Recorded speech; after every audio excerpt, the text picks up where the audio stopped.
Mon cerveau il me joue des trucs. Je sens qu'il y a eu des choses et qu'il s'est passé des choses ici. J'aime pas.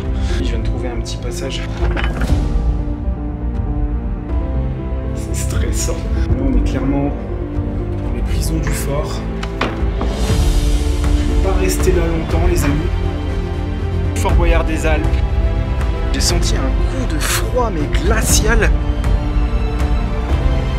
Il y a des ombres bizarres là-bas.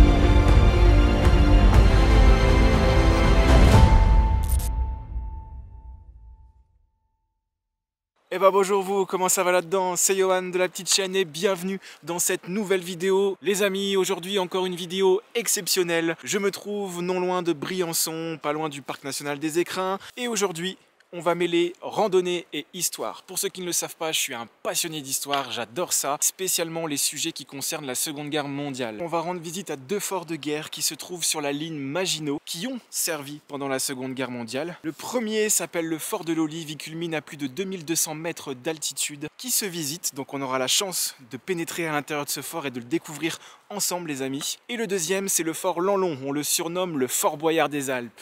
Vous allez voir pourquoi on le surnomme ainsi dans cette vidéo. Malheureusement celui-ci se ne visite pas, on verra simplement l'extérieur. Ce dernier culmine à plus de 2500 mètres d'altitude. Les cloches retentissent, c'est le son du départ de cette randonnée les amis. Topo sportif, évidemment je vous fais un topo historique mais je vais vous faire le topo sportif. On a environ 14 km de marche, 5 heures en termes de durée avec un dénivelé positif de 1 km 100 à l'assaut des forts de guerre dans la vallée de Briançon. C'est parti!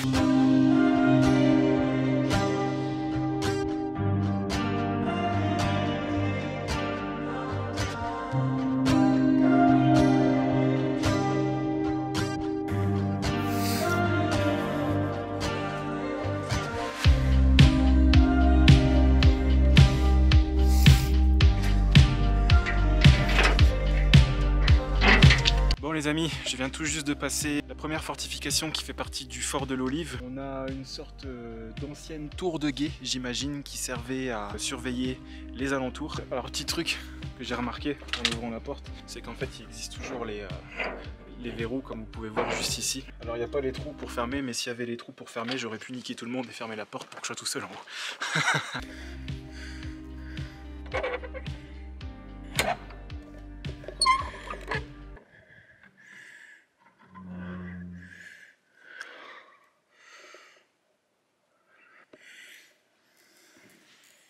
Oui, ici c'est bien plus neuf. On est clairement dans un petit refuge pour randonneurs où on peut se poser. C'est pas vraiment ce qui nous intéresse pour la visite d'aujourd'hui.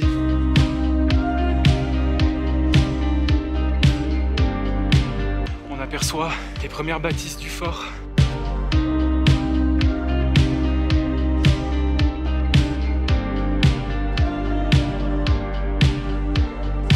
Je me trouve devant l'entrée du fort de l'Olive à plus de 2200 mètres d'altitude. Avant d'explorer le lieu ensemble, eh bien, je vous fais un petit point historique en off pour que vous compreniez un peu mieux où je me trouve aujourd'hui. Bienvenue au fort de l'Olive, ou fort du Rocher de l'Olive, à 2239 mètres d'altitude. Il se situe au-dessus du village de Plampinet, dans la vallée de la Clarée. Il a été construit entre 1881 et 1883 à l'issue de tensions palpables avec les Italiens à l'époque. En effet, le fort fait face aux nombreux cols de montagne qui font office de frontière entre la France et l'Italie. En 1930, suite à de nouvelles tensions internationales, le fort se modernise et il accueille deux casemates qui seront armés quelques années plus tard de 2 pièces d'artillerie. Des gros canons de 75 en fait, c'est un peu le canon emblématique de l'armée française et c'est aussi accessoirement le canon le plus meurtrier de l'armée française pendant la Première Guerre mondiale. Il faut savoir que le fort a été construit à la base pour interdire toute pénétration dans la vallée de la Clarée.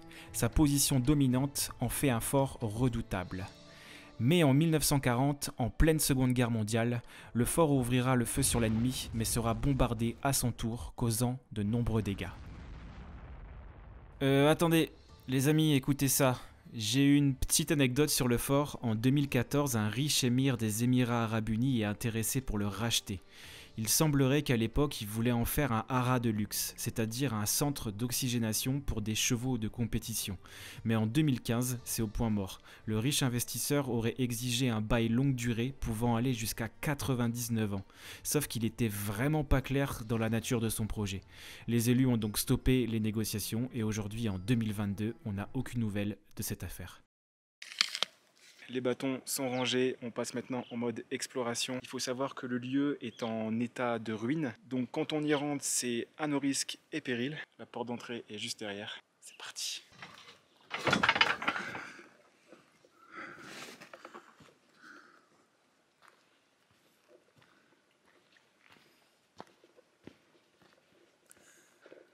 Je suis pas du tout rentré dans le fort avant de vous tourner ces images. On va vraiment découvrir ensemble au même moment.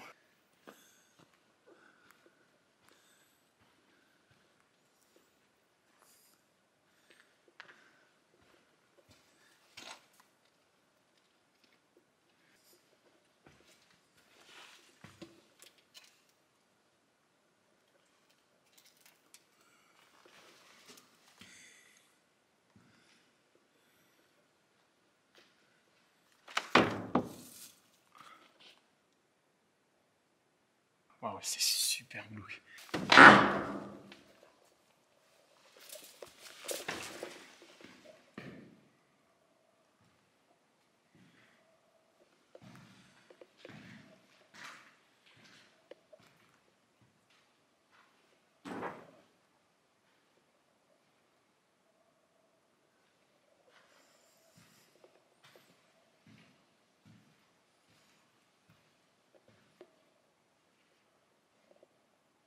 Bon, je pense que je suis réellement tout seul. Bon, là, je pense très clairement qu'on est dans les anciens baraquements. On a des anciennes chambres, enfin du moins des dortoirs. Il faut savoir qu'on pouvait abriter jusqu'à 140 hommes dans ce fort.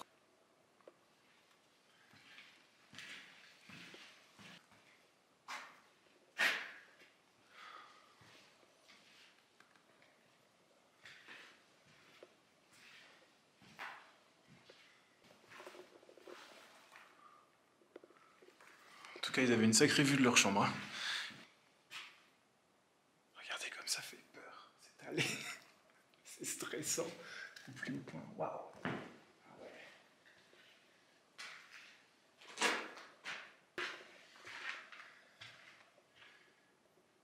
Il faut une bonne heure pour visiter vraiment tous les recoins du fort. Moi, c'est le temps que je vais prendre vraiment pour tout visiter. Alors, je suis pas ici du tout pour une chasse aux fantômes ou quoi que ce soit. Hein.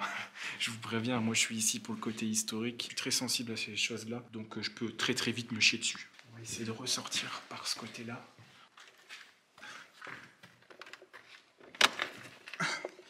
Ah, je peux pas sortir. Bon, on va faire le tour. Le bâtiment est super oppressant quand même.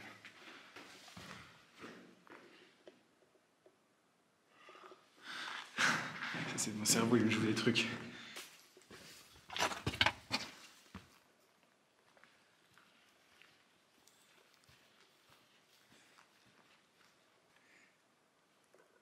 Oh là là là là là là, qu'est-ce que c'est que ça? Le bâtiment qui est juste ici derrière moi, on a fait... Il y a le rez-de-chaussée qui est là et on a le premier étage qui est juste au-dessus, donc on ira tout à l'heure. On va s'intéresser à ce bâtiment qui est juste ici, qui a l'air de faire qu'un seul étage. Mais surtout... donc on met la torche et puis on va voir ça ensemble.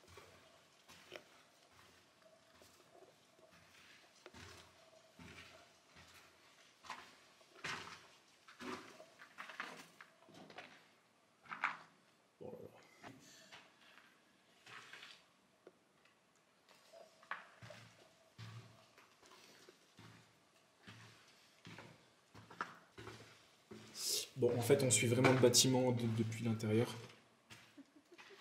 Et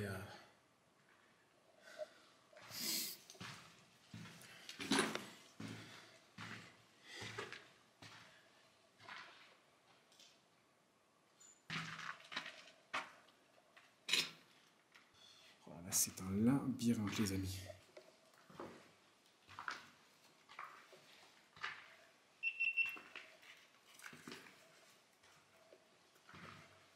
Il faut savoir que le fort a été bombardé en 1940 par le fort du Chaberton qui se situe juste en face, qui est un fort immense, très connu, plutôt italien à l'époque. On voit que le fort a complètement été quand même ravagé par tout ça. Donc là, on a les anciennes latrines, j'imagine.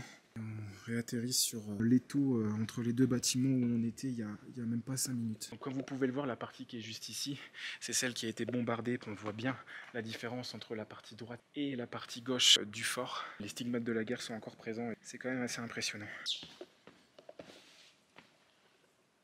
Bon les amis, comme promis, on va monter à l'étage. L'escalier ne m'inspire pas du tout confiance.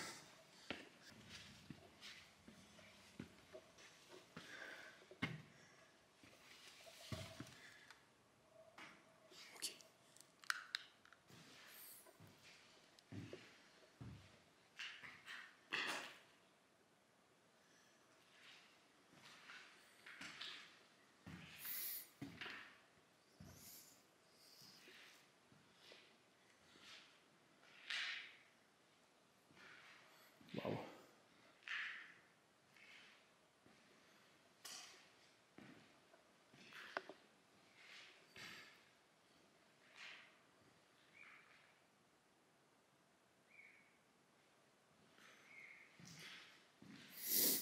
Les amis, c'est super impressionnant.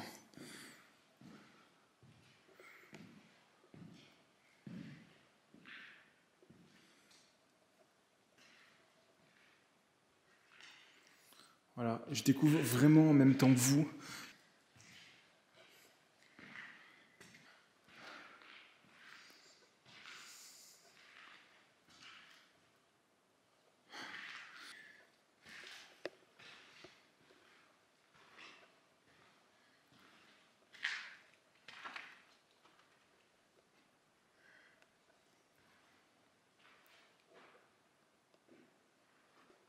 Bon, comme vous pouvez le voir, c'est tagué de partout. Il y a des graffitis dans tous les sens, donc doit y avoir énormément de passages. Étonnamment, ce matin, je suis seul, donc c'est plutôt cool. Ça m'évitera des petites frayeurs. Je pense que ça doit être squatté pas mal, surtout pendant l'été. Bon, je ne passerai pas la nuit, mais s'il y en a qui sont chauds, ça doit être une expérience à vivre en vrai. Voilà, j'ai vraiment fait le tour du premier étage. Bon, voilà, c'est vide, hein. Donc on est exactement dans la même disposition qu'en bas, simplement qu'ici, les pièces elles sont ouvertes, en bas elles sont fermées. En tout cas, c'est super impressionnant d'être dans un lieu comme ça tout seul. On sent qu'il y a eu des choses et qu'il s'est passé des choses ici.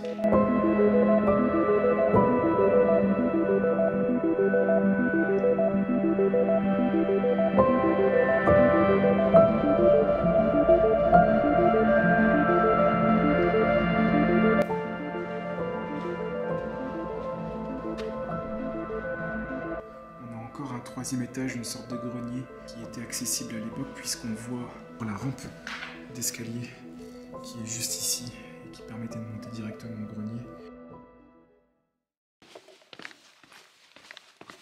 On va continuer de visiter notre fort. On a fait donc du coup les deux bâtisses qui sont ici et l'autre juste derrière moi. On va visiter un peu les extérieurs également du fort. Incroyable, on a encore une porte là-bas. Waouh, c'est fou.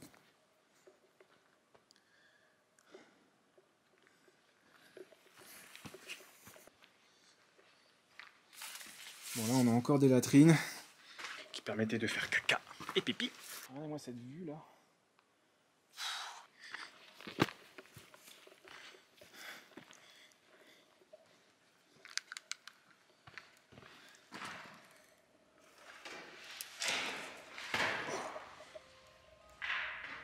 Ce genre de table qui fait un peu hôtel d'église là.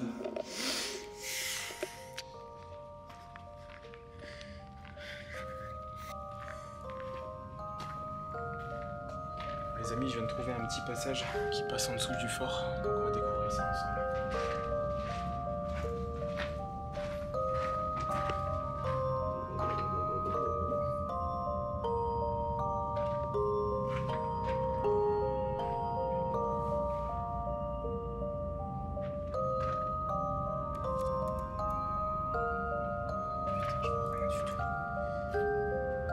Oh là là. il y a des gens.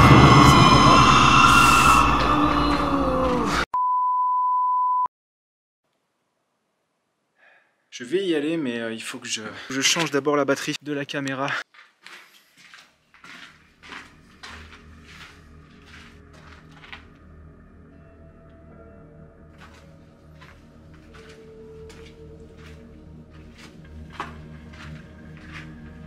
Oh là là.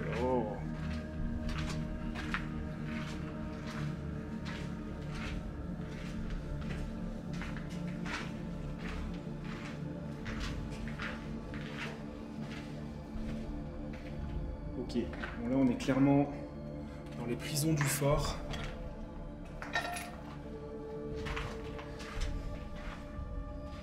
Je vais pas rester là longtemps les amis parce que ça fait très peur. Ouais, c'est ça, ça ressemble beaucoup à ça, totalement. Alors, on est dans les prisons. On va voir.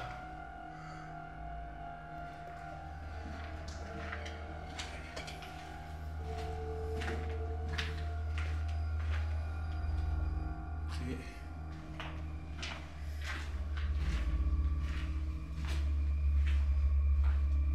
Waouh.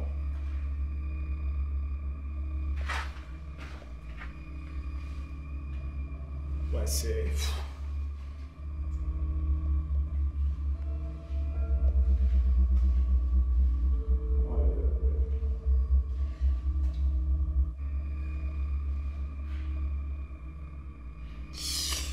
Ok. On est arrivé au bout du couloir. On va ressortir, les amis.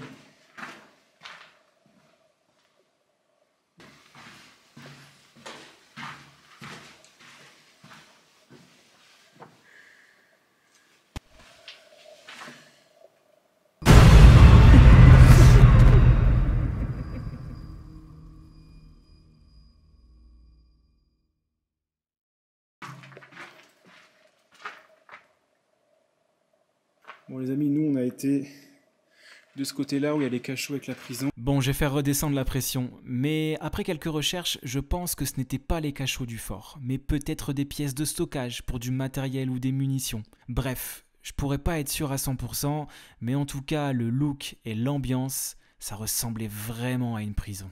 Et on va aller voir ce qui se passe un petit peu plus loin.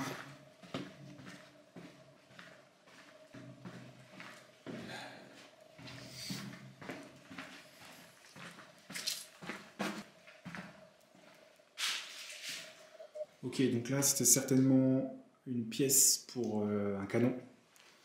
On voit bien la structure qui est encore là d'ailleurs, et puis l'ouverture qui est juste ici.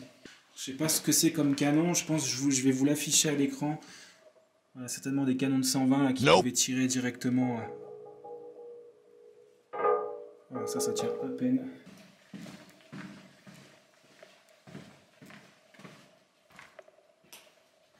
Ouais, voilà. Donc là, on a une deuxième pièce d'artillerie.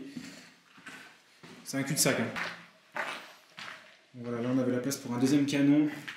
Pareil, hein, qui donne sur un autre angle. Voilà, vous voyez que tout ça a été creusé vraiment dans la roche. Le travail, il est impressionnant. On va remonter gentiment. Je vous avoue que c'était pas une partie de plaisir, c'est pas du tout mon délire d'aller dans les endroits sombres et glauques comme ça. Voilà, vraiment l'ancienne tranchée qui s'est complètement cassé la gueule.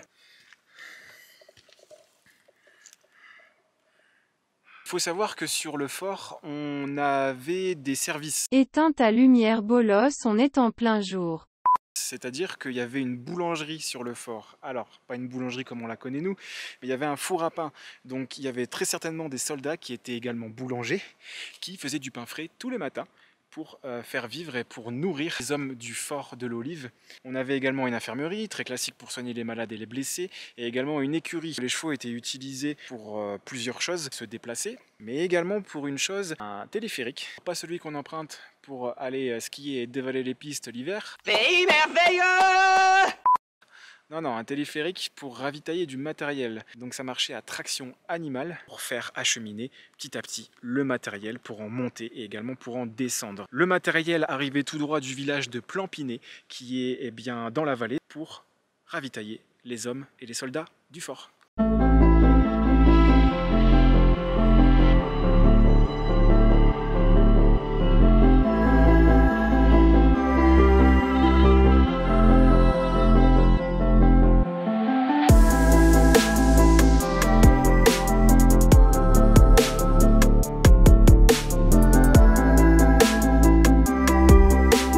Maintenant les amis, on va partir à l'ascension du fort Lanlon. On surnomme le fort Boyard des Alpes. Il y a 300 mètres de dénivelé avant d'atteindre le fort. Il est juste là-bas, sur les hauteurs.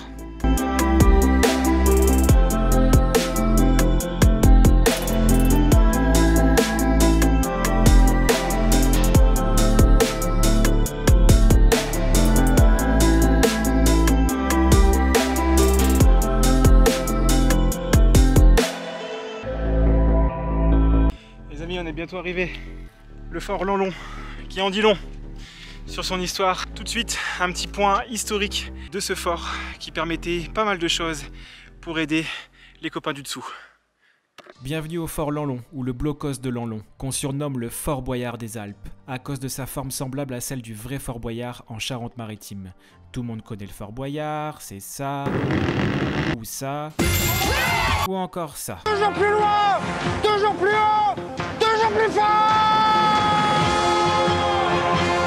Il a été construit entre 1891 et 1893 pour défendre le fort de l'Olive qu'on vient de visiter. Sa mission est d'héberger des troupes pour occuper les hauteurs de la crête qui dominent l'arrière du fort de l'Olive, afin d'empêcher un assaut sur une position stratégique en amont du fort. On pouvait y accueillir jusqu'à 80 soldats. Sur sa façade, on peut encore apercevoir les 48 créneaux de fusillade qui permettaient l'observation des lignes ennemies. L'accès est interdit au public. Aux dernières nouvelles, un privé l'aurait racheté dans les années 60. C'est donc une belle propriété privée à 2508 mètres d'altitude.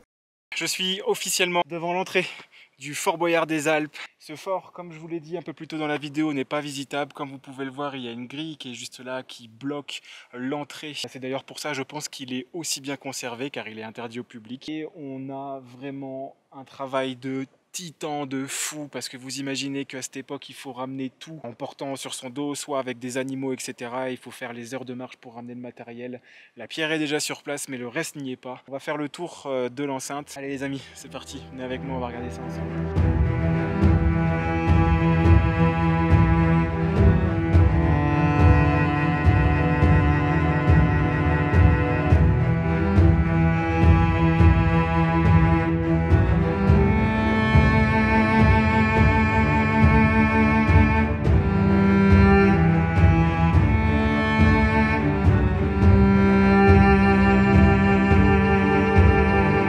Bon et bien nous les amis, il est temps de se quitter ici. J'espère que ce format vous aura plu. En tout cas moi je me suis régalé à le faire. Les amis, si vous avez kiffé la vidéo, n'oubliez pas de vous abonner, d'activer la petite alerte pour être averti des prochaines vidéos, de laisser un like sous cette vidéo.